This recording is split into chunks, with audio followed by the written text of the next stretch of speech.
make the promise small, build it up step by step. Know that you are going to have setbacks. And this is my favorite rule from James Clear, which is a habit missed once is a mistake. A habit missed twice is the start of a new habit. Never miss 2 days in a row. So ideally, go for a month, build it up. But after that, if you ever miss one day, go, okay, mistakes are going to happen. Tomorrow I double down. Tomorrow I go on time, absolutely perfect. I'm straight up out of bed, or I go to the gym, or I walk the dog, or I do my meditation or whatever. And that's a good heuristic. Stops errors snowballing into new habits. Control freak is a word people with low standards use to describe people with high standards. You're not a control freak. You just want it done right the first time. You're not anxious. You care. Do not expect mediocre people to support world-class goals. We don't rise to the standards we have when others are watching. We fall to the standards we have when no one is watching. By being normal, you are, by definition, aiming for average. Normal people get normal results. Exceptional people get exceptional results. You literally can't do what everyone else does and expect to not get what everyone else has got. By doing what everyone else does, you guarantee average results.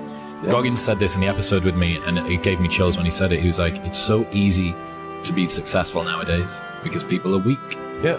Everybody's weak. Dana White says it as well. Yeah. I tell my kids, it is so easy. If you are even a weekend savage, you will run these kids over. Yeah. You say the emotionally immature man seeks out motivation to do something hard one time.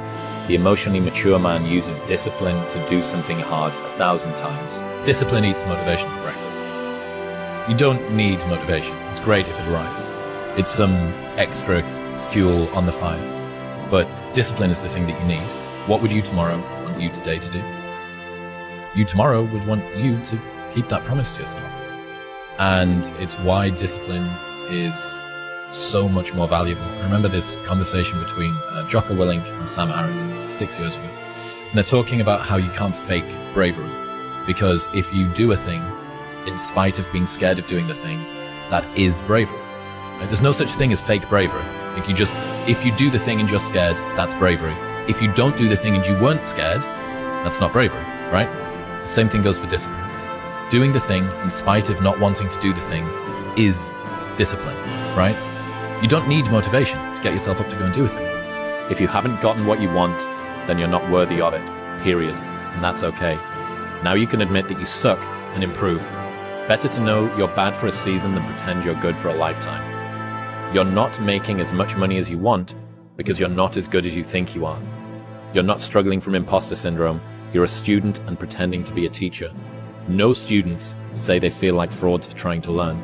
You're a fraud when you get up to teach the class, and you've never done it. The only work that really matters is the work that no one sees. It shows you who you really are rather than who you say you are. This is from Mark Manson. Why I hate being around negative people. Being an asshole is a weak person's idea of strength. Complaining is their connection. Never let yourself be held back by other people's fears. People criticize what they were afraid to do themselves because bold action reminds them of their own inaction. If you're afraid to be criticized, why do you care about the opinions of those who are too timid to do it themselves? If you are the criticizer, does tearing down someone who has the courage you lack make you better? The more I listen to this, the better my life gets. If they don't have what you want, don't listen to what they say.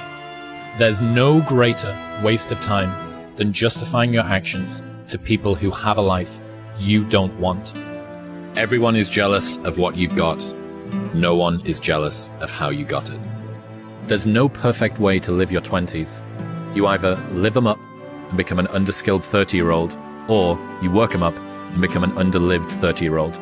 You just have to figure out which you'd rather be, accept the trade-offs, and know that there are no do-overs.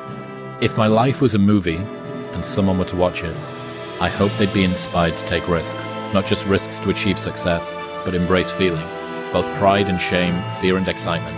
Personally, I want to experience as much life as possible, and that only happens when you embrace the highs and the lows. If your definition of success is win or lose, giving everything you've got and growing or learning along the way, then you're setting yourself up for success. I really think the biggest cheat code in life is just going after it and not being concerned of whether or not you fail at one specific task. Instead, understanding the big picture, what your long-term goal is, and knowing if you keep driving forward and never fucking quit, in the end you will succeed. There's a quote that I've fallen in love with. The magic you are looking for is in the work you're avoiding. Yeah.